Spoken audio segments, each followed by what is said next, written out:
Jazakallah khairan.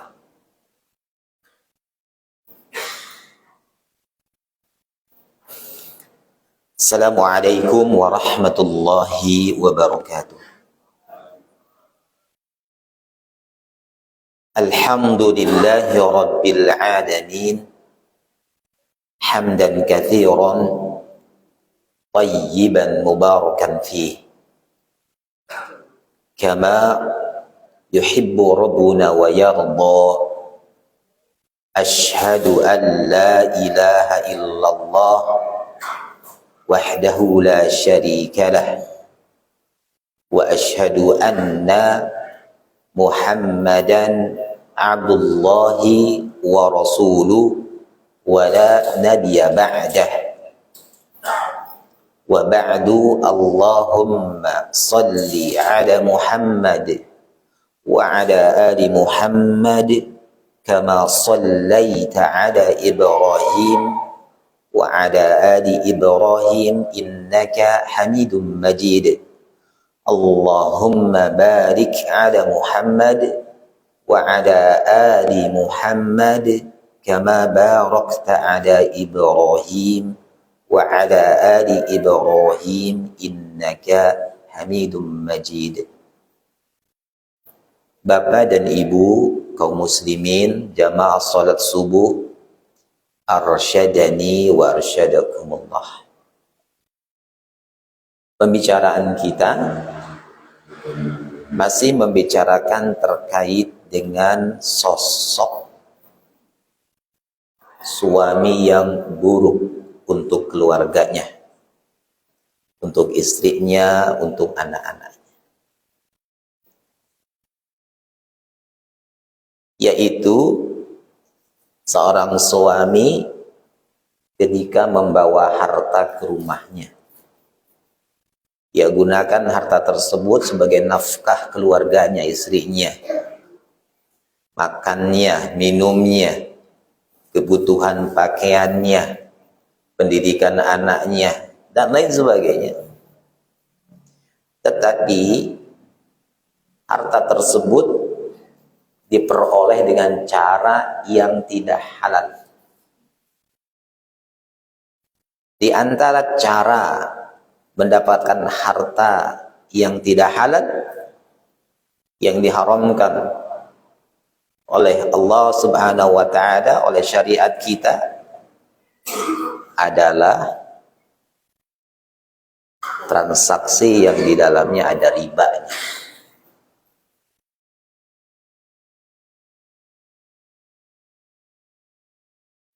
Seorang suami yang saleh tidak hanya tujuan utamanya mendapatkan harta, mendapatkan uang, tidak. Tetapi sosok suami yang saleh itu adalah sangat-sangat memperhatikan cara atau proses ketika dia mengusahakan harta tersebut. Kenapa?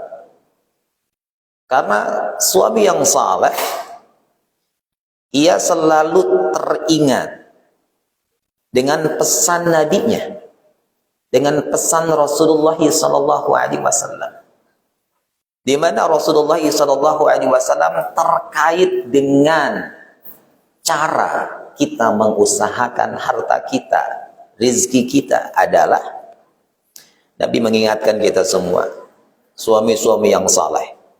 Kata Nabi SAW, fattaqullaha. Rasul mengingatkan kita agar kita menjadi hamba yang bertakwa kepada Allah Subhanahu wa ta'ala. Dimanapun dan kapanpun, termasuk kita harus menjadi para suami yang bertakwa kepada Allah Subhanahu wa ta'ala ketika kita mencari sebagian rizki dari Allah Subhanahu wa ta'ala, ketika kita mengusahakan harta yang nantinya dibawa, diberikan kepada keluarga kita sebagai nafkah. Harus bertakwa kepada Allah Subhanahu wa ta'ala. Betapa banyak para suami yang tidak bertakwa kepada Allah Subhanahu wa ta'ala, melepaskan ketakwaannya kepada Allah Subhanahu wa ta'ala, ia menghalalkan berbagai macam cara untuk mendapatkan harta, Oleh karena itu Rasulullah mengatakan, fattaqullaha, bertakwalah kalian kepada Allah, wa ajmilu fit talab, wa ajmilu fit talab, perbaikilah cara mendapatkan harta. Jadi Rasulullah berpesan, kita hanya mengusahakan harta kita dengan cara yang baik, dengan cara yang dilegalkan oleh syariat kita. Caranya bagaimana? Kata Nabi SAW, mencari atau mengusahakan harta dengan sebaik-baiknya, secantik-cantiknya, sebagus-bagusnya. Maka Nabi mengatakan, khudhu ma halla, ambillah cara yang halal, wada'u ma haram, dan tinggalkan cara yang diharamkan oleh Allah Subhanahu wa ta'ala. Itu suami yang saleh. Jadi suami yang saleh selalu menghiasi dirinya dengan ketakwaan kepada Allah Subhanahu wa ta'ala, termasuk dia takwa kepada Allah Subhanahu, membentengi dirinya dari api neraka dengan ketakwaan kepada Allah Subhanahu wa ta'ala. Saat dia keluar dari rumah meninggalkan istrinya, anak-anaknya, putra-putrinya untuk mencari harta untuk nafkah keluarganya, selalu memperhatikan, dia selalu mengambil cara yang halal dan dia melempar, dia meninggalkan cara yang tidak halal alias yang haram. Tapi di zaman kita ini, Bapak dan Ibu yang saya muliakan, fitnah dunia begitu besar, sehingga banyak sekali kaum muslimin melupakan ini, melupakan pesan, melupakan wasiat Nabi SAW yang berpesan kepada kita, ambil proses, ambil cara yang halal ketika mengusahakan harta kita, tinggalkan yang haram. Rupanya di zaman kita sekarang ini kaum muslimin sudah mulai abai, sehingga Nabi SAW mengingatkan kepada kita, la ya'tiyanna 'adan nasi zamanun, Rasul mengatakan, sungguh akan tiba, akan datang kepada manusia satu zaman, la yubadil mar'u bima aqadal mala, di mana pada zaman tersebut diisi oleh para manusia yang tidak memperhatikan bagaimana dia cara mengambil hartanya, mengusahakan hartanya. Amin halalin amin haram, apakah dia mengambil hartanya itu dengan cara yang halal atau dengan cara yang haram, tidak peduli. Yang penting apa? Yang penting uang banyak. Yang penting apa? Yang dibawa ke rumahnya banyak.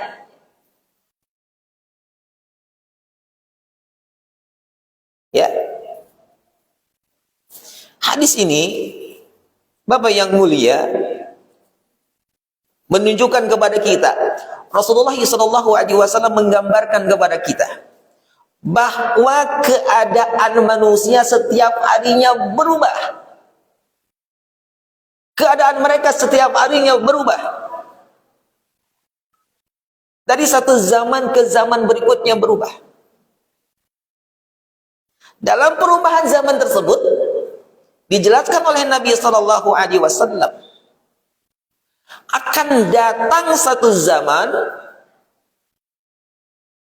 di mana zaman tersebut diisi kebanyakan manusianya adalah manusia yang lemah agamanya.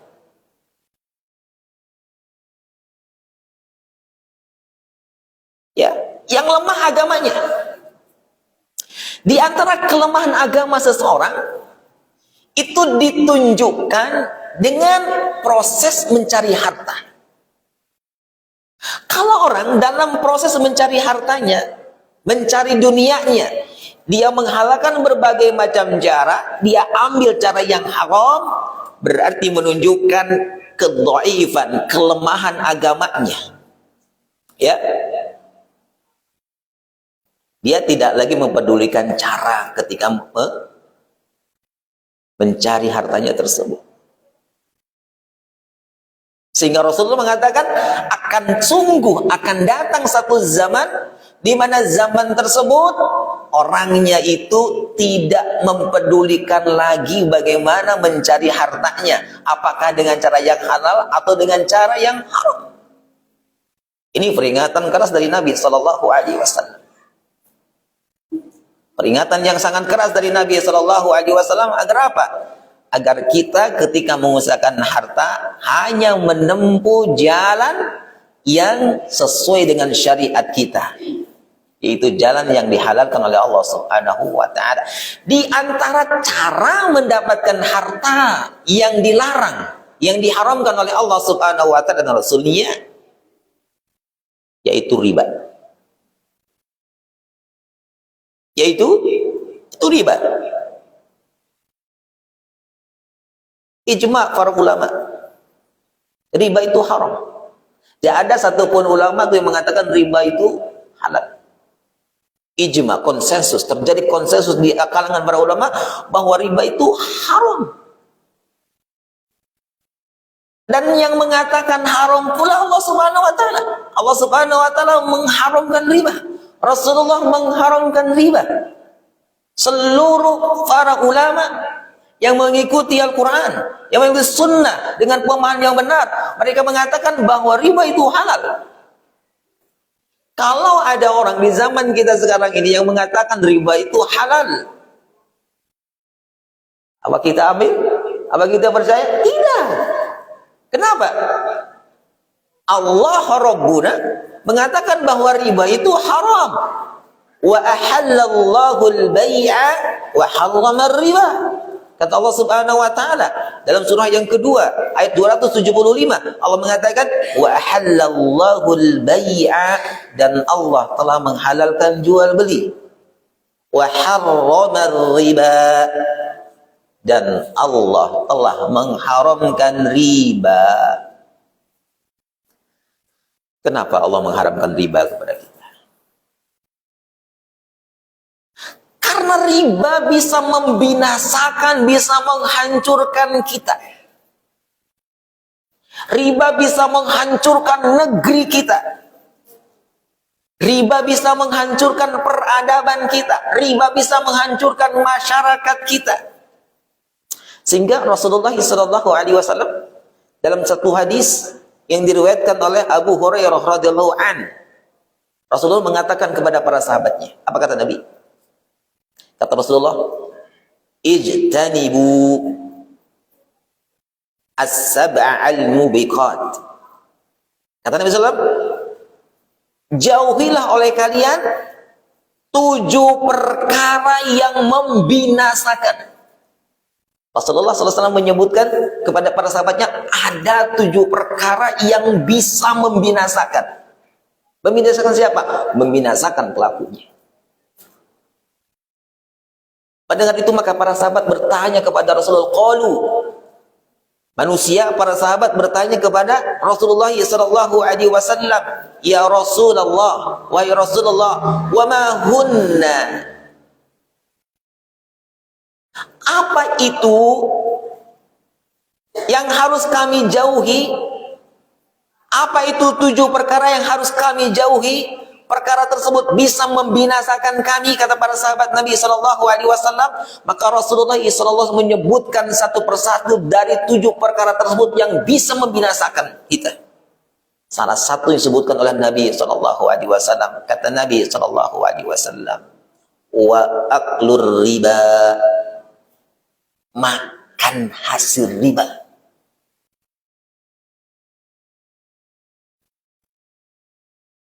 Makan hasil riba dikatakan oleh Nabi SAW ini penghancur yang bisa membinasakan, yang bisa mencelakakan kita. Aina fi dunya wal akhirah, di dunia dan di akhirat. Tapi riba ini dari zaman ke zaman terus berkembang. Riba ini dari zaman ke zaman terus berkembang. Riba dengan berbagai macam kedoknya di zaman kita sekarang ini sudah menjadi konsumsi publik. Bahkan sudah menjadi sesuatu yang mendarah daging di tengah-tengah masyarakat. Padahal Rasulullah SAW memberikan ancaman yang sangat dahsyat, memberikan ancaman yang sungguh sangat mengerikan. Tentunya bagi mereka yang memiliki keimanan kepada Allah Subhanahu wa taala dengan keimanan yang jujur. Disebutkan dalam satu hadis, sekalipun hadis ini didhaifkan oleh Syekh Albani. Kata Nabi SAW, ya'ti 'adan nasi zamanun, akan datang pada manusia satu zaman, ya'kuluna riba, di mana di zaman tersebut manusia memakan hasil riba, semuanya memakan riba. Ya. Faman lam yakulhu, sampai-sampai ada orang yang tidak makan riba secara langsung. Kata Nabi SAW, asabahu min gubarihi, maka dia terkena dengan debu ribanya. Hadis ini menunjukkan kepada kita, Bapak yang mulia, Ibu yang mulia, riba itu menjamur. Dari zaman ke zaman sampai zaman kita hidup ini, riba itu menjamur sekali. Betapa mudah di zaman kita sekarang ini kita menemukan transaksi yang di dalamnya ada riba.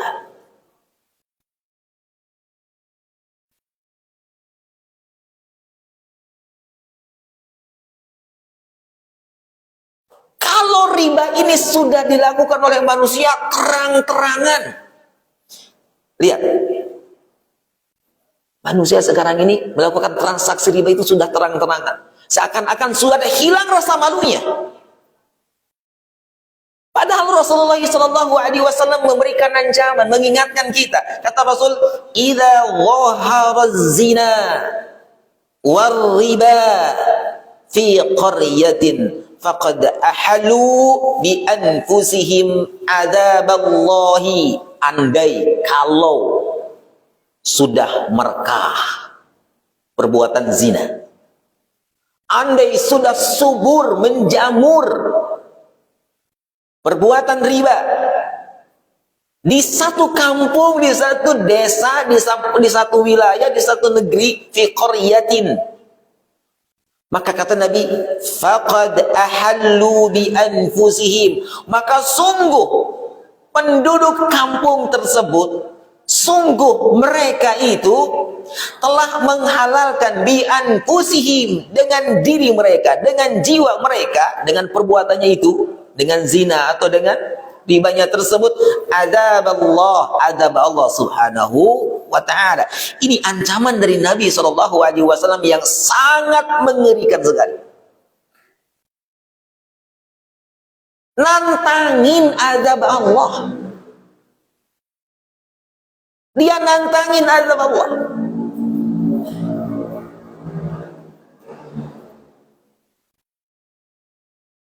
Azab Allah terkait dengan riba ini, Masya Allah, besar sekali, mengerikan sekali. Di antaranya, Nabi SAW dalam satu hadis yang dibawakan oleh sahabat Auf bin Malik, sahabat Auf bin Malik yang mengatakan, qala Rasulullah SAW, Rasulullah SAW bersabda, Rasulullah berkata tentang pelaku riba. Kata Rasulullah, iyyaka wadh-dhunuba allati la tughfar. Hati-hati, waspadailah oleh engkau dzunub, dosa yang tidak akan diampuni oleh Allah Subhanahu wa taala. Iyyaka wadh-dhunuba allati la tughfar. Hati-hati, jauhilah dosa-dosa yang tidak akan diampuni oleh Allah Subhanahu wa taala. Az-dzunub allati la tughfar. Maka Rasulullah menyebutkan di antara dosa-dosa yang tidak diampuni oleh Allah Subhanahu wa taala al-ghulul, mendapatkan harta, mengusahakan harta dengan cara ghulul, dengan cara zalim, dengan cara khianat.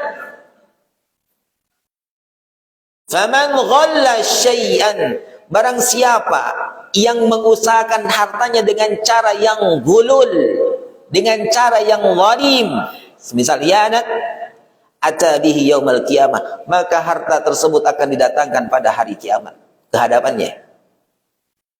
Lalu yang kedua, Rasulullah mengatakan dosa-dosa yang tidak akan diampuni oleh Allah Subhanahu wa taala, wa akilur riba, para pemakan riba. Faman akadar riba.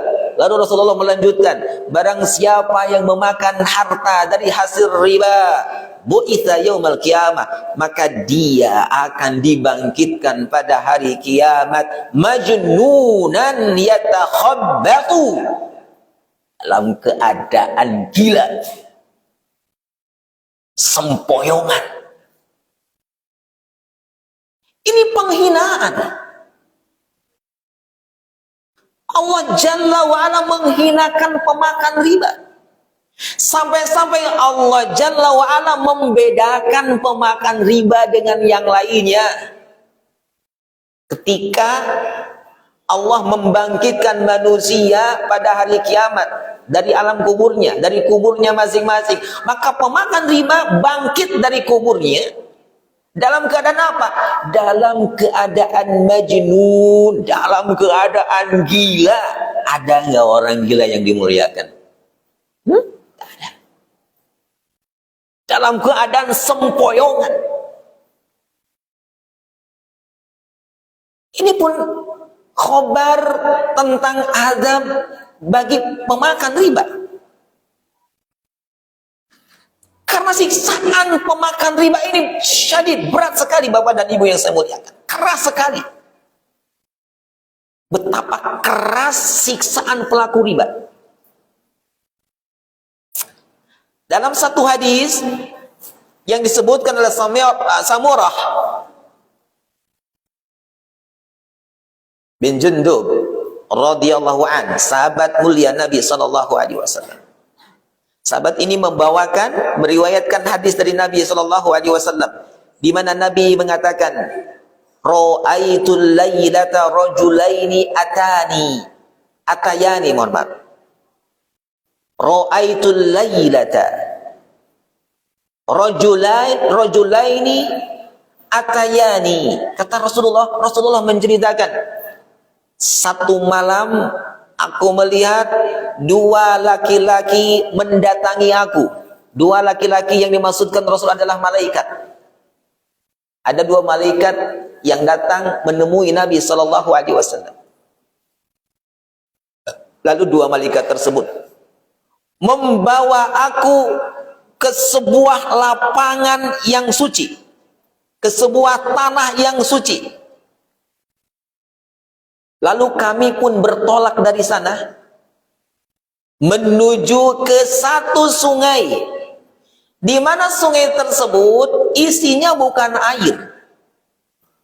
Kan keumuman sungai di kita itu isinya air, yang mengalir itu air, betul enggak? Kalau lagi kering nggak ada yang mengalir. Rasulullah bertolak dengan dua malaikat tersebut menuju ke sebuah sungai. Di dalam sungai itu bukan air yang mengalir, tetapi sungai tersebut yang mengalirnya itu adalah darah. Dan di tengah-tengah sungai yang diisi dengan darah tersebut ada seorang laki-laki. Di pinggir sungai tersebut berdiri seorang laki-laki dengan memegang batu. Bisa dibayangkan, sungai isinya darah, di tengah sungai tersebut ada seorang yang berdiri. Di sisinya, di tepi sungai tersebut ada laki-laki di tangannya batu. Laki-laki tersebut memegang batu, kata Nabi Shallallahu Alaihi Wasallam. Maka laki-laki yang berada di tengah sungai tersebut, ia berusaha untuk keluar dari sungai tersebut. Maka dia berenang menuju kemana? Ke tepi sungai. Ketika dia sudah sampai ke tepi sungai, kata Nabi Shallallahu Alaihi Wasallam, laki-laki yang berdiri di tepi sungai tersebut melempar mulut orang tersebut dengan batu yang ada di tangannya, sehingga dia balik lagi ke tengah. Setiap kali dia berusaha naik dari sungai tersebut, setiap kali dia berusaha menyelamatkan diri dari sungai tersebut, dilempar mulutnya orang itu terus menerus.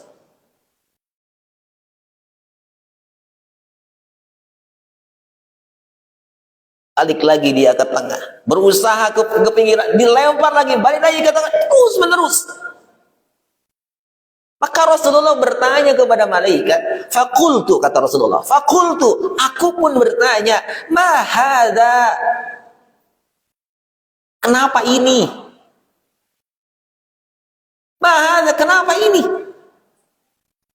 Faqala, maka dijelaskan oleh malaikat, alladzi ra'aitahu fin nahari akilur riba, wahai Muhammad, yang engkau lihat, laki-laki yang engkau lihat yang berada di tengah sungai tersebut adalah pemakan riba.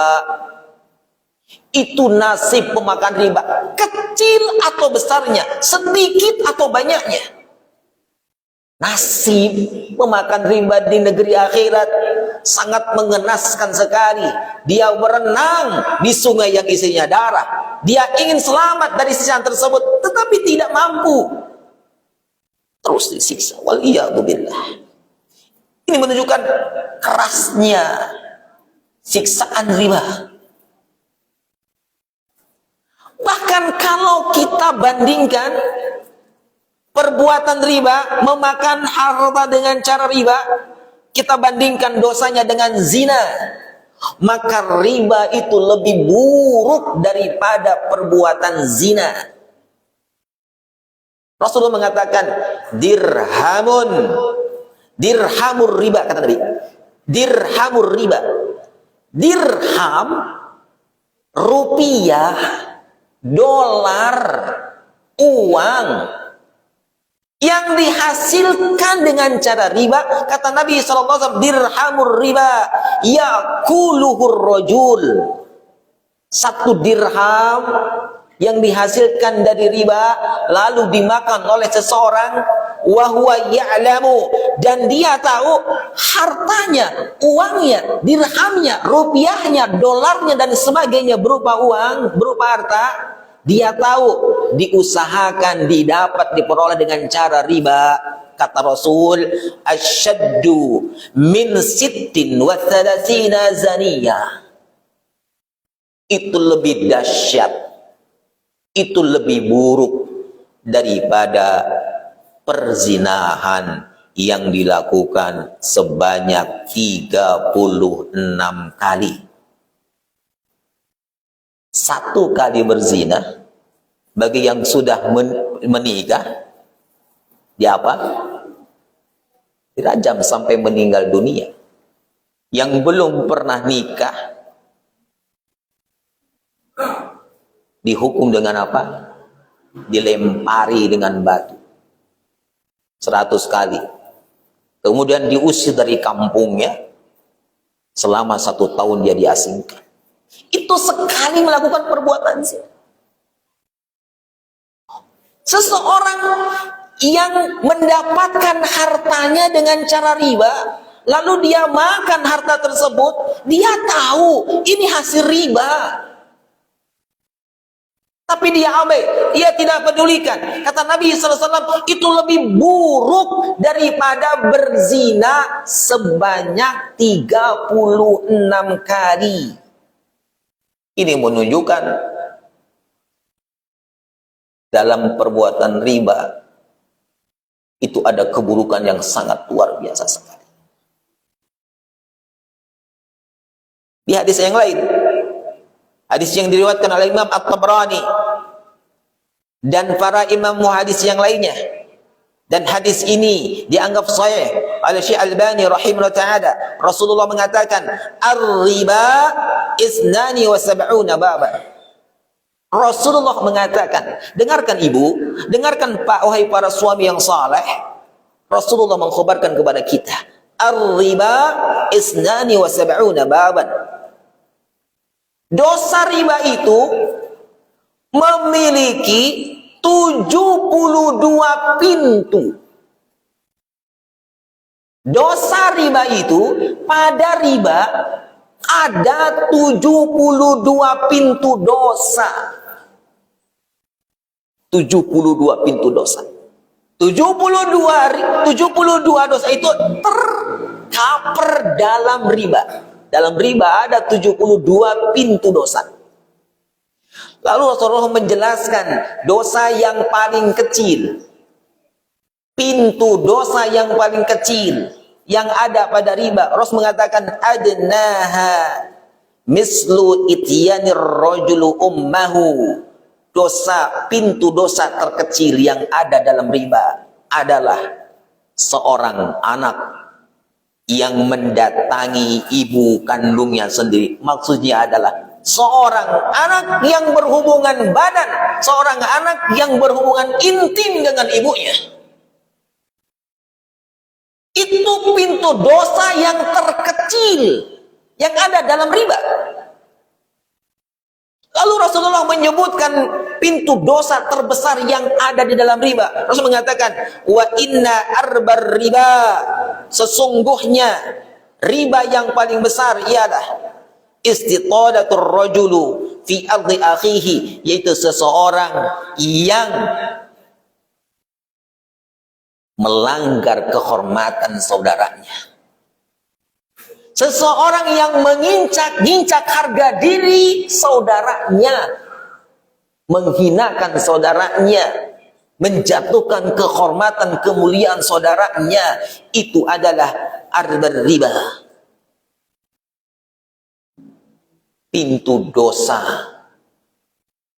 terbesar yang ada dalam riba. Ini bukan perkara main. Ini bukan perkara kecil, Bapak. Dengan alasan apapun, misalnya seorang mengusahakan hartanya dengan cara riba, dia makan harta riba, berarti orang tersebut telah menabuh genderang perang dengan siapa? Dengan Allah dan Rasul. Kita kalau mau berperang, pilih-pilih lawan kan?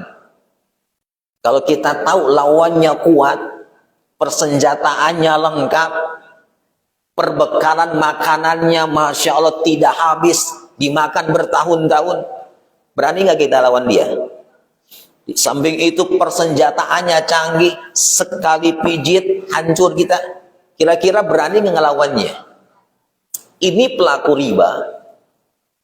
Itu sama dengan nantang perang dengan Allah Subhanahu wa Ta'ala. Kalau kita nantang perang dengan tetangga desa, kira-kira memungkinkan menang nggak?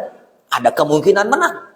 Kalau kita ngajak berantem orang besar, orang tinggi besar, dia jago silat, ada kemungkinan menang nggak? Ada kemungkinan menang sekalipun kecil. Nah, seseorang yang menantang perang, yang ditantangnya itu Allah, yang ditantangnya itu Rasulullah, kira-kira bisa menang nggak, Bu? Jawab Ibu, bisa. Kira-kira bisa menang nggak? Perang dengan Allah, perang dengan Rasul, kira-kira bisa menang nggak? Bisa? Tidak bisa. Pelaku riba dengan perbuatannya, dia mengibarkan bendera perang kepada Allah Subhanahu wa Ta'ala, ngajak perang dengan Allah, ngajak perang dengan Rasulullah sallallahu alaihi wasallam. Nabi sallallahu alaihi wasallam diajak perang, Allah diajak perang. Dan ini dijelaskan oleh Allah Subhanahu wa Ta'ala. Yang menjelaskan ini Allah. Allah menjelaskan kepada kita bahwa pemakan riba, orang yang melakukan transaksi di dalamnya riba, itu sama dengan nantangin Allah Subhanahu wa taala. Nantangin Allah Subhanahu wa taala. Kata Allah, "Ya ayyuhalladzina amanu." Wahai orang-orang yang beriman, ittaqullaha. Bertakwalah kalian kepada Allah. Wa dzaru ma baqiya minar riba. Tinggalkan sisa riba. In kuntum mu'minin. Jika kalian benar-benar beriman, fa illam taf'alu, jika kalian tidak meninggalkan sisa riba, fa'dzanu biharbillahi, fa'dzanu biharbi minallahi, berarti dia telah mengibarkan bendera perang, berarti dia telah mengajak berperang, berarti dia telah mengumumkan berperang. Dengan siapa? Minallahi wa rasuli, berperang dengan Allah dan berperang dengan Rasulnya. Waliyadzubillah. Kalau ibu ditanya, ibu berani enggak lawan Allah? Ibu berani enggak lawan Allah? Ibu berani enggak menantangin Allah perang? Enggak berani. Begitu juga dengan bapak, para suami. Gak berani nantang perang dengan Allah Subhanahu wa ta'ala, mengibarkan bendera perang dengan Allah Subhanahu wa ta'ala. Tetapi kalau kita melakukan amalan riba, mencari harta dengan cara riba, itu sama dengan kita nantangin Allah untuk berperang. Kira-kira bisa menang enggak? Kalau kita perang dengan kira-kira bisa menang enggak? Sebutkan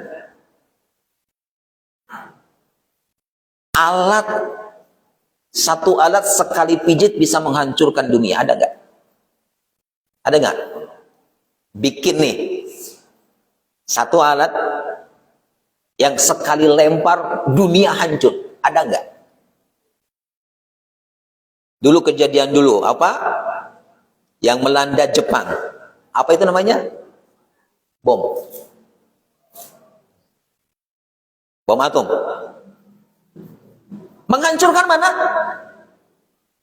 Jepang. Kota apa? Tidak seluruh Jepang hancur. Tapi Allah Subhanahu wa ta'ala, ketika kita berperang dengan Allah Subhanahu, Allah Maha mampu menghancurkan dunia ini dalam kedipan mata. Hancur. Rob yang memiliki kekuatan seperti itu, Rob yang luar biasa, ditantangin perang, gak mungkin bisa menang kita. Oleh karena itu tinggalkan riba, kata Allah Subhanahu wa ta'ala.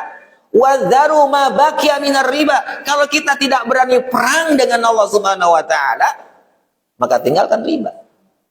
Karena pelaku riba melakukan transaksi dalam ada riba, berarti kita nantangin Allah untuk berperang dengan kita. Waliyadzubillah, kita tidak akan pernah menang berperang dengan Allah Subhanahu wa ta'ala. Dikumpul harta itu dengan cara riba, menggunung. Yakinlah Bapak dan Ibu, harta sekalipun menggunung, tetapi harta tersebut hasil dari riba, Allah pasti musnahkan. Allah pasti musnahkan. Kenapa? Karena Allah sendiri yang mengatakan itu. Yamhaqullahu riba. Allah memusnahkan riba. Wa yurbis shadaqat, dan Allah mengembangkan sedekah. Wallahu la yuhibbu kulla kaffarin athim. Dan Allah tidak menyukai setiap orang yang tetap dalam kekafiran dan selalu berbuat dosa. Ayat ini menunjukkan kepada kita bahwa riba itu akan dihancurkan oleh Allah Subhanahu wa ta'ala. Bagaimana bentuk penghancuran riba itu? Bagaimana bentuk penghancuran harta riba tersebut? Bisa maksudnya harta tersebut secara kasat mata hancur. Secara kasat mata, secara zahirnya itu hancur, habis, hilang. Bisa habisnya karena terbakar api, Bisa habisnya karena apa? Terbawa arus air. Bisa habisnya karena apa? Karena dicuri. Bisa habisnya karena apa? Diakalin oleh orang. Bisa habisnya karena apa? Harta tersebut habis karena anaknya terus-terus sakit. Habis karena istrinya terus-terus sakit. Habis semuanya karena ini, karena itu, karena itu. Secara zahir benar-benar harta itu habis. Atau Ustadz, dia pelaku riba, hartanya makin banyak kok, asetnya makin bertambah kok. Maka bentuk penghancuran harta riba yang dilakukan oleh Allah Subhanahu wa Ta'ala, ya, yang pertama, asetnya ada, hartanya masih ada, tapi Allah akan hancurkan dari siapa? Dari sisi keberkahan harta tersebut. Dia megang harta yang banyak, tetapi dengan harta tersebut dia tidak mendapatkan kebaikan. Sekalipun harta hasil riba disodakokan, dibangun pesantren dengannya, dibangun masjid, dibangun jalan, disodakohkan sampai habis misal harta tersebut, Allah tidak akan menerima harta seperti itu. Tidak layak harta tersebut dipakai untuk kebaikan. Yamhaqullahu riba. Allah itu akan membinasakan, menghancurkan riba. Secara zahir hilang, habis, lulu lantah. Atau secara batin, keberkahannya dicabut oleh Allah Subhanahu wa Ta'ala. Atau dua-duanya. Atau dua-duanya secara sekaligus. Sedikit atau banyak. Sedikit atau banyak. Harta yang dihasilkan dengan riba, kalau dibandingkan dengan cara yang halal, maka yang halal itu jauh lebih baik, lebih berkah. 1000 suami soleh, bawa 1000 ini diberikan kepada keluarganya, itu jauh lebih baik daripada suami yang bawa hartanya 100 juta ke istrinya, tetapi dari cara yang haram, tetapi dari cara yang riba. 1 juta. Ibu wajib memberikan apresiasi kepada suami ibu yang soleh. Siapa suami yang soleh itu? Dia bawa uangnya, dibawa hartanya ke rumah ibu, diberikan ke ibu. Tapi dia mengsur harta yang didapatkan itu dengan cara yang halal. Itu jauh lebih baik daripada suami ibu yang setiap hari datang ke ibu membawa uang ratusan juta, tetapi caranya tidak benar. Di antaranya adalah dengan cara yang riba. Kata Allah Subhanahu wa Ta'ala, kata Nabi SAW, dan bagaimana dijelaskan oleh para ulama, di antaranya Syekhul Islam Ibnu Taimiyah, yang mengatakan wal qalilu minal halal. Sedikit harta tetapi diperoleh dengan cara yang halal. Yubariku fihi, maka harta tersebut akan diberkahi oleh Allah Subhanahu wa Ta'ala. Dengan harta tersebut dia akan mendapatkan kebaikan. Wal haramul kasir, tetapi yang haram sekalipun banyak, sekalipun tak terhitung, yadhhabu wa yamhaqu Allah Ta'ala, maka Allah Subhanahu wa Ta'ala akan menghancurkannya. Allah akan menghilangkannya, menghilangkan keberkahannya, ya, menghilangkan harta tersebut, ya. Yang lebih parah lagi, Bu dan Bapak yang saya muliakan, kalau perut kita diisi dengan harta haram, termasuk di dalamnya harta hasil riba. Kalau pakaian kita dari yang haram, cara belinya dengan hasil yang haram. Anak kita disuapin dengan makanan minuman yang haram, baik cara mendapatkannya yang haram atau zatnya yang haram. Maka sesuatu yang haram melekat pada diri kita, Bapak dan Ibu yang saya muliakan, harta haram itu akan menjadi penyebab seluruh doa kita tidak dikabulkan oleh Allah Subhanahu wa Ta'ala. Bayangkan, kita banyak membutuhkan Allah. Setiap detik kita butuh kepada Allah. Kita berhajat kepada Allah. Hari-hari kita dipenuhi dengan doa. Mau makan doa, habis makan doa, mau masuk ke kamar mandi, toilet doa, mau naik mobil doa, betul enggak? Mau hubungan badan doa, mau tidur doa, bangun tidur doa, mau minum doa, keluar dari rumah doa, enggak punya uang doa, suami sering main di luar kita doa, beras habis kita doa, uang habis kita pun doa.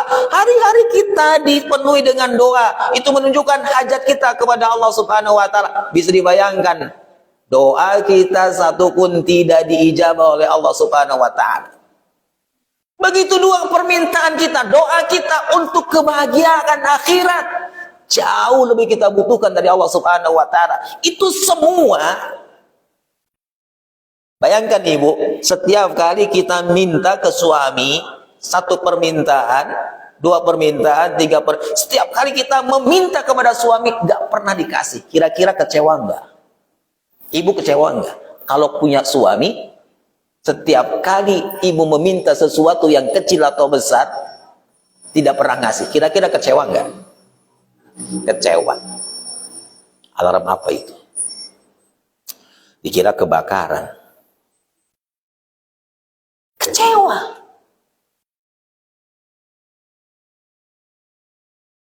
Ya. Dalam sehari kita sholat 17 rakaat. Di dalam sholat isinya apa? Doa kepada Allah Subhanahu wa taala. Di antara penyebab doa seseorang tidak dikabul oleh Allah Subhanahu wa taala, karena harta, makanan, sesuatu yang haram nempel kepada kita. Maka Rasulullah menggambarkan tentang seseorang yang melakukan perjalanan yang begitu jauh, perjalanan yang melelahkan. Ya. Lalu Rasulullah menyebutkan orang yang sedang safar tersebut, di dalam safarnya kata Nabi sallallahu alaihi wasallam, yutirus safara. Orang tersebut menempuh perjalanan yang begitu jauh. Asy'ata aghbara, kondisinya kusut, dipenuhi dengan debu. Yamudu yadaihi, tangannya mengangkat. Orang yang safar ini dalam safarnya berdoa. Kita tahu doa orang safar itu mustajab.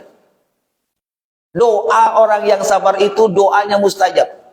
Orang yang sabar ini selain kusut wajahnya, selain penuh dengan debu, kusut wajah, kotor diri seseorang, penuh dengan debu, itu penyebab doa dijabah. Mungkin saya pernah menyebutkan di antara hikmah kenapa kita itu nyisir itu harus jarang.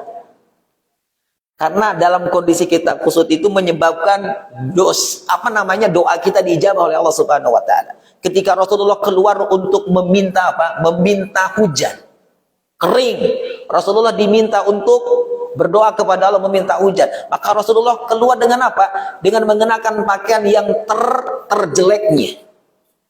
Ada seorang tabi'in, keponakannya di penjara. Maka ia keluar dari rumahnya dengan apa? Dengan memegang tongkat. Ia pun memakai pakaian yang sudah kumal, yang sudah lusuh, yang sudah bolong-bolong. Ketika ditanya, kenapa engkau berpakaian seperti ini? Seperti orang gila.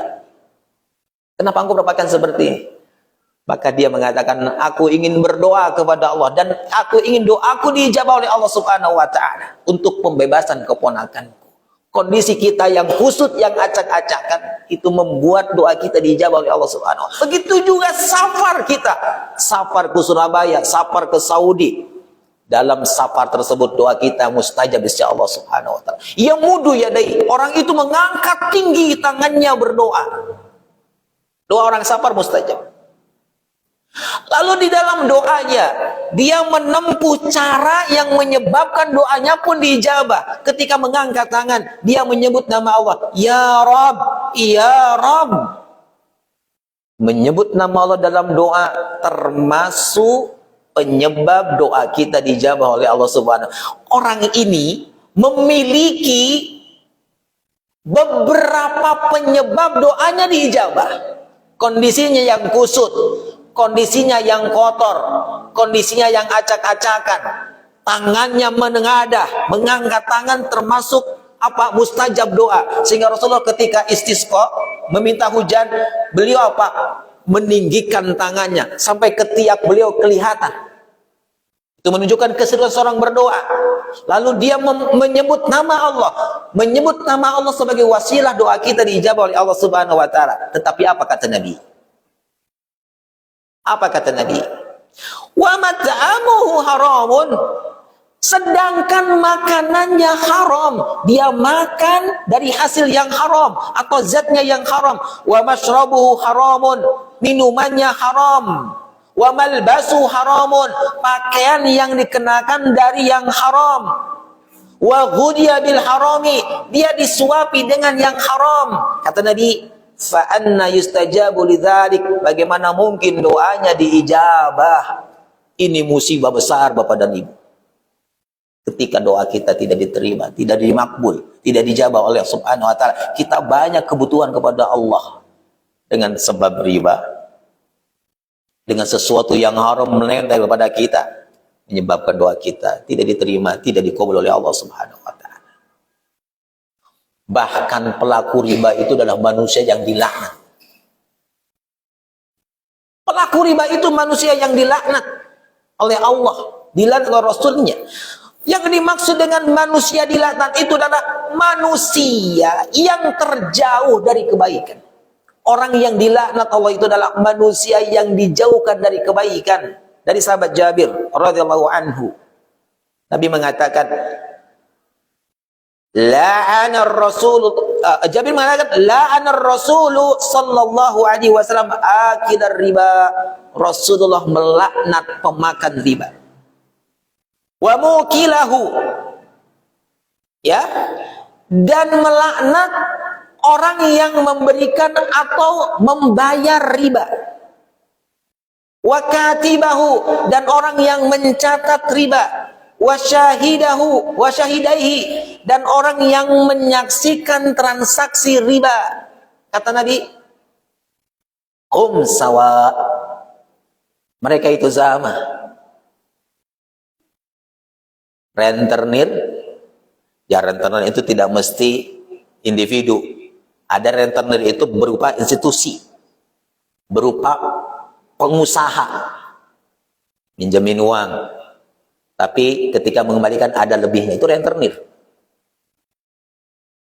Yang meminjamnya, yang membayar riba itu, atau yang menulis adminnya, atau yang menyaksikan.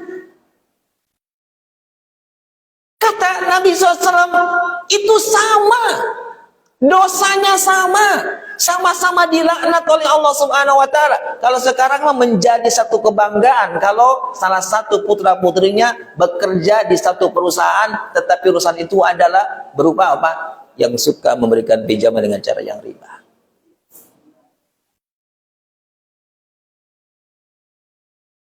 Banyak sekali negatif riba, membentuk jiwa yang kasar. Orang yang makan riba itu membuat apa? Membentuk jiwa diri yang kasar.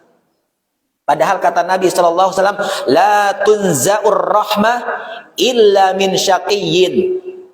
Sifat rahmat itu, sifat kasih sayang itu tidak akan dicabut kecuali dari orang yang celaka.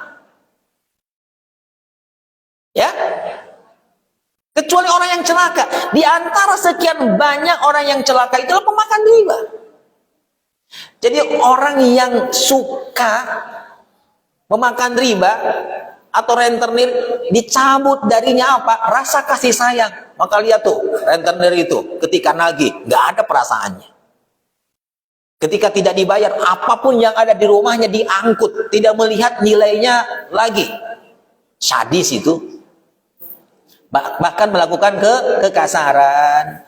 Itulah diantara dalil dari Al-Quran dan Sunnah yang menyebutkan kepada kita betapa dahsyatnya azab untuk orang yang suka makan riba. Maka suami yang soleh hanya akan mencukupkan rizkinya dengan cara yang halal. Sehingga sering-sering berdoa kepada Allah Bapak dan Ibu dengan satu doa, Allahumma kfini bihalalik. Ya Allah, cukupkan aku dengan sesuatu yang halal darimu. An haramik, jauhkan aku dari yang haram. Waghnini bifadlika amman siwak. Cukupkan aku dengan karuniamu bergantung kepada selain engkau. Ali radhiyallahu an didatangi oleh seorang budak. Ini terakhir. Ali didatangi oleh seorang budak. Budak ini sedang berusaha memerdekakan dirinya. Setiap hari dia bayar kepada tuannya. Jadi dicicil. Jadi budak ingin memerdekakan dirinya, setiap hari dia apa? Dia bayar ke tuannya. Suatu hari dia tidak punya uang. Suatu hari dia tidak memiliki harta yang ia berikan kepada tuannya dalam rangka membebaskan diri. Maka budak ini datang kepada Ali radhiyallahu anhu. Datang kepada Ali radhiyallahu anhu. Untuk apa? Untuk meminta tolong, untuk meminta bantuan. Dia menyebutkan, aku seorang budak yang ingin membebaskan dari tuanku, tapi aku tidak memiliki harta ya wahai Ali. Maka kata Ali kepada budak itu, maukah aku ajarkan kepada engkau ya kalimat-kalimat sebagaimana Rasulullah mengajarkan kalimat itu kepadaku. Dengan kalimat itu kata Ali radhiyallahu anhu, andai engkau memiliki hutang sebesar Gunung Soir. Gunung Soir itu sebagian ulama mengatakan adalah gunung yang ada di Yaman. Gunung Soir. Andai engkau memiliki hutang sebesar sebanyak Gunung Soir, dengan kalimat itu maka Allah subhanahu wa ta'ala akan menyelesaikan hutang itu. Allah akan membantu, menolong agar hutang itu terselesai. Maka budak itu mengatakan kepada Ali, apa kalimat itu? Apa kalimat itu? Maka Ali mengajarkan sebagaimana Rasulullah mengajarkan kepadanya. Kata Ali, qul, katakan oleh engkau satu doa, Allahumma kfini bihalalika an haramika wa aghnini bifadlika amman siwak. Ibu punya hutang kemana-mana, solusinya jangan pinjam ke rentenir. Kan banyak ibu-ibu yang ambil solusi ketika pusing, gak punya beras, gak punya ongkos anak sekolah, solusinya datang ke rentenir. Itu bukan solusi, tetapi menghancurkan diri ibu sendiri. Dunia dan akhiratnya hancur. Kalau kita punya permasalahan masalah ekonomi uang, datangnya kepada Allah Subhanahu wa ta'ala. Di antaranya adalah doa. Doa yang diajarkan oleh Rasulullah kepada Ali.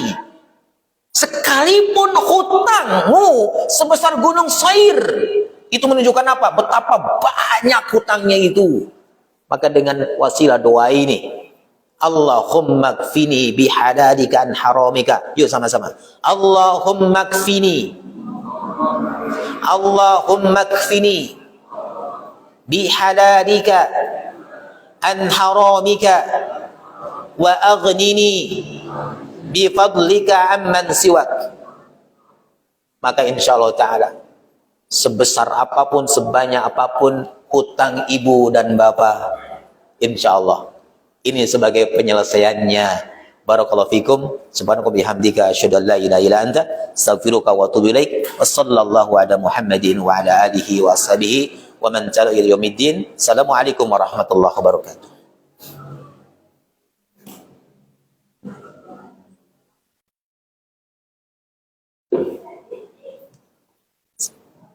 Assalamualaikum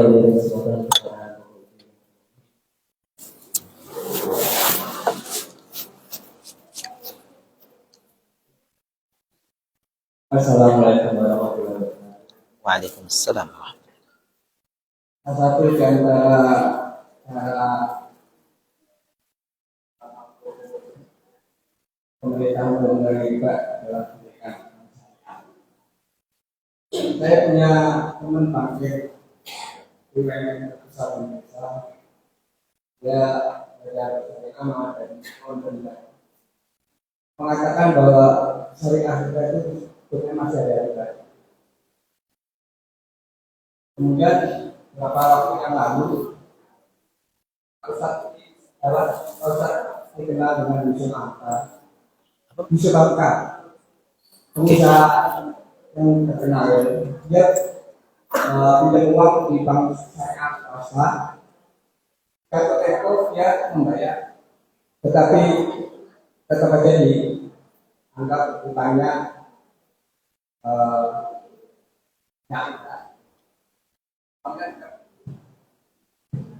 uangnya dianggap dia berutang, uangnya ditahan hingga viral sampai pemerintah bank syariah. Itu yang pertama. Kedua, kita hidup di dunia ini antar negara jadi interaksi. Negaranya untuk menutupi kebutuhannya bersama negara. Utang negara itu tidak begitu berat saja, tapi pasti ada hubungannya. Bagaimana dengan negara-negara yang di dunia ini yang berkaitan pada negara lain, pasti dia punya hubungannya. Kalau tidak langsung kita juga satu negara dunia ini yang utang. Berarti kita juga memakan bunga itu juga secara tidak langsung. Itu yang saya tanyakan Ustaz. Waalaikumsalam warahmatullahi wabarakatuh.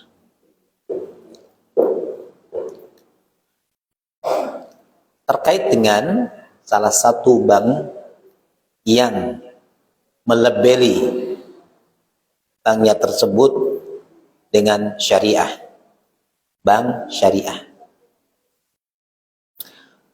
Maka yang pertama kita terima dulu zahirnya. Yang pertama kali kita terima dulu zahirnya. Oh, dia menawarkan kepada kita, ya, menawarkan kepada kita produknya yang syar'i. Produknya yang syar'i.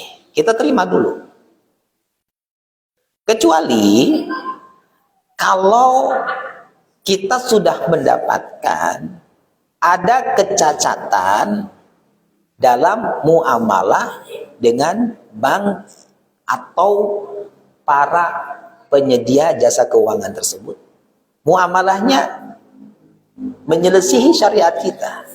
Misal muamalahnya terselip di dalamnya ada riba. Maka ketika itu ya kita tahan diri kita. Jadi sebelum kita mendapatkan satu fakta yang menunjukkan bahwa ternyata dia dusta tuh ketika menawarkan, ketika memberikan satu solusi, ini solusi yang kami tawarkan yang syar'i menurutnya. Tapi setelah kita mengetahui bertransaksi dengannya, ada satu transaksi yang tidak benar, yang menyelisihi kaidah syariat kita, maka kalau kita mampu luruskan, Anda ada kesalahan di sini, bisa nggak dibenerin? Nasihati. Ketika kita nasihatin, ketika kita bersolusi, tetap bersikuku, maka jangan dilanjutkan. Tawakuf. Sehingga tadi dikatakan dalam satu hadis doa, akan datang satu zaman di mana zaman tersebut orang-orangnya itu pemakan riba semua. Sampai-sampai orang yang tidak makan riba itu terkena dampaknya, terciprati. Ya seperti tadi. Ini kita bicara yang lebih besar, yang lebih besar negara wilayah. Salah satu untuk menghidupi, salah satu untuk apa namanya, misal pembangunan dan sebagainya, meminjam, misal ke bank dunia atau lain sebagainya, dengan cara yang riba, cara riba. Apakah secara otomatis masyarakatnya terseret dengan itu? Ya dosanya tidak ikut. Dosanya tidak ikut. Yang membuat kebijakan itu yang menanggung dosanya, masyarakatnya tidak. Tetapi dari hasil tadi itu kita apa namanya terpengaruh dengan riba tersebut. Harus membayar dengan bayaran yang lebih besar. Kita kena dampaknya. Tetapi kalau bicara tentang dosanya, tidak ada transfer dosa dalam Islam. Seorang yang melakukan dosa, dia transfer ke yang lain, itu tidak ada. Maka doakan pemerintah kita. Doakan pemerintah kita agar membuat satu kebijakan yang bermaslahat bagi kita. Kebijakan tersebut bersesuaian dengan agama kita. Mungkin itu yang bisa yang saya jawab. Allahu a'lam. Silakan.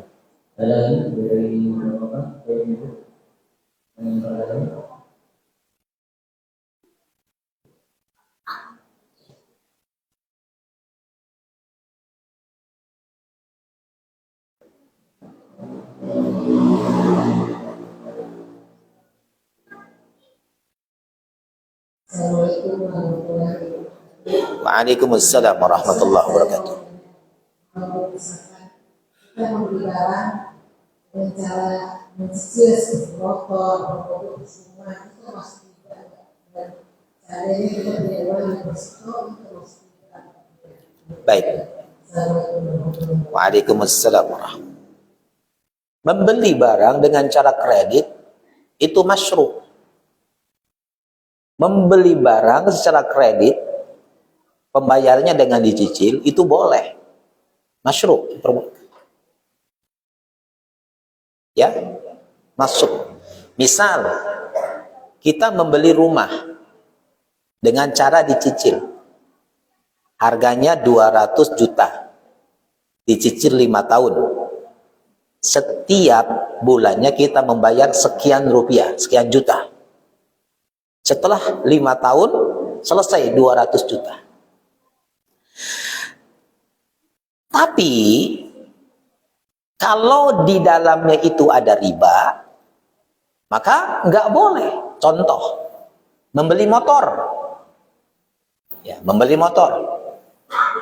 Harga motor itu berapa? Disepakati. Harganya 20 juta. Dicicil selama 1 tahun. 20 juta dicicil 1 tahun. Ya, dicicil 1 tahun. Tapi di situ ada kesepakatan antara ibu dengan yang menjual motor itu. Penjual tersebut. Atau semisal leasing. Ada kesepakatan. Kalau bayar hutangnya telat sehari, dendanya misal 10.000. Maka dengan ada denda keterlambatan, maka denda keterlambatan itu termasuk riba. Penambahan. Kan harusnya 20 juta dibayar 20 juta. Maka nggak boleh transfer seperti itu. Kredit seperti itu nggak boleh. Atau semisal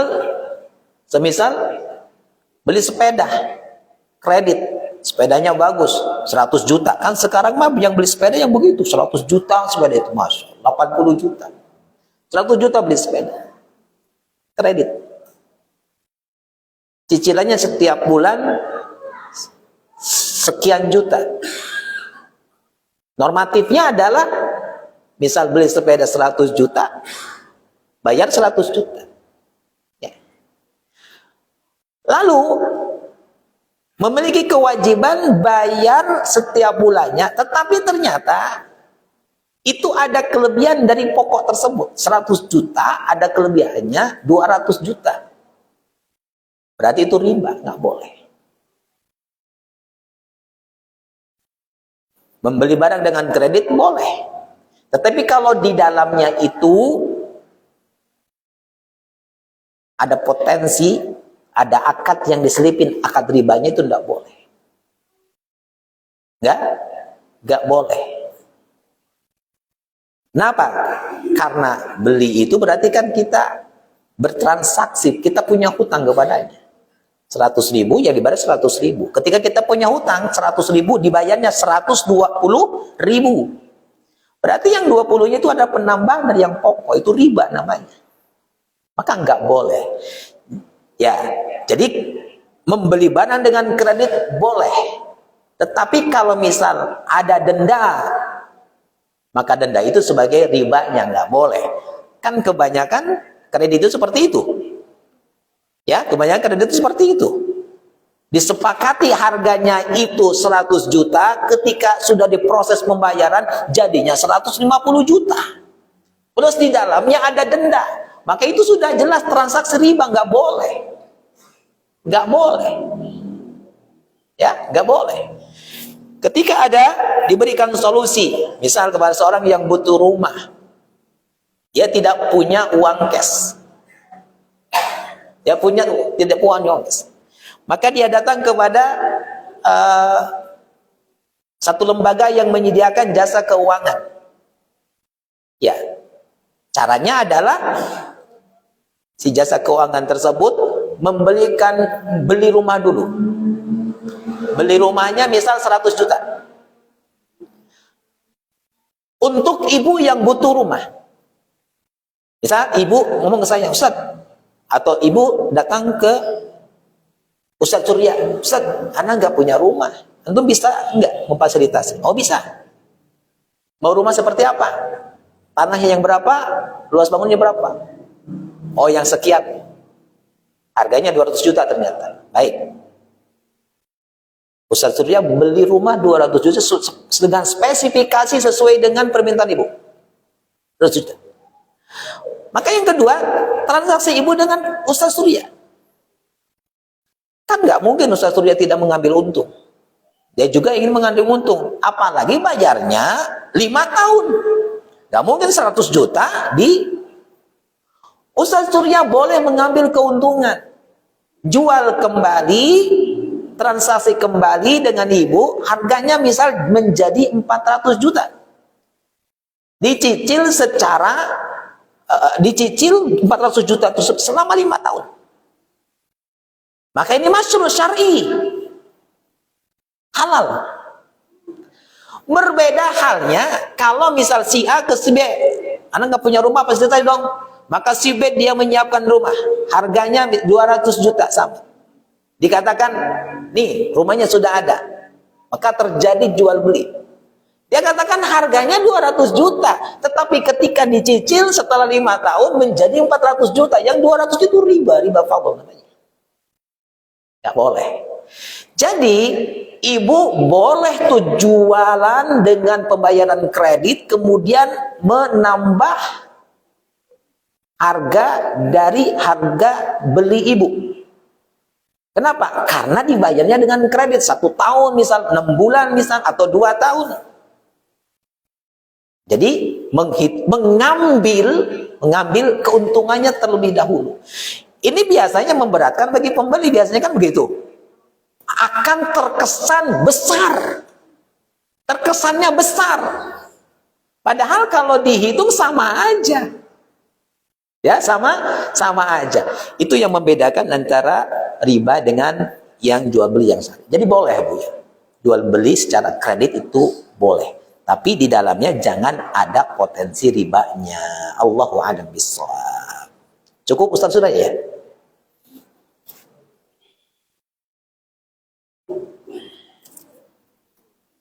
Tidak lagi Bu. Ini kalau kita lakukan pertanyaannya, Assalamualaikum warahmatullahi wabarakatuh. Bismillah.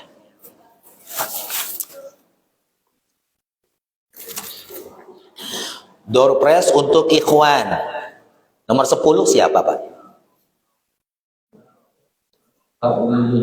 Pak Wiwi. Masya Allah Pak Wiwi. Kemudian saya ambil Yang ganjil juga 7. Nomor 7, Cocok itu Pak. Musim hujan disiapkan payung. Pak Putra RT 7. Pak Putra? Ada Pak Putra? Ada. Oh, lagi ke toilet. Sekarang akhwat, ibu-ibu. Ibu-ibu saya ambil nomor cantik 19. nomor 19, Ada 19? Kasdianto. Ibu Kasdianto. Ada Ibu? Masya Allah. Silahkan Ibu. Ustaz Surya ngasih payung, Masya Allah. Biar sepayung sama suaminya. Nomor 4. Ibu ada yang nomor 4? Nomor 4, Ibu Siti Supatin. Ibu Siti. Ada Ibu Siti? Oh, nggak ada ya? Nggak ada Ustaz katanya. Oh, ada. Dikira nggak ada. Sudah. Barakallahu fikum wa jazakumullahu khairan katsira. Sebagai kesimpulannya adalah suami yang saleh adalah suami yang selalu berkeinginan membawa nafkah untuk keluarganya dengan cara yang halal sebagaimana yang dihalalkan oleh Allah dan Rasulnya. Dia akan selektif, dia sangat hati-hati ketika bekerjanya, ketika mencari uangnya. Dia hanya ambil, dia hanya menelusuri jalan-jalan yang dihalalkan oleh Allah Subhanahu wa taala. Di antara jalan mencari rizki yang diharamkan oleh Allah Subhanahu wa taala yaitu dengan cara riba. Barakallahu fikum wa jazakumullahu khairan katsira. Subhanakallahumma wa bihamdika asyhadu an la ilaha illa anta astaghfiruka wa atubu ilaik. Wa sallallahu ala Muhammadin wa ala alihi wa ashabihi wa man tabi'ahu ila yaumiddin. Wassalamu alaikum warahmatullahi wabarakatuh.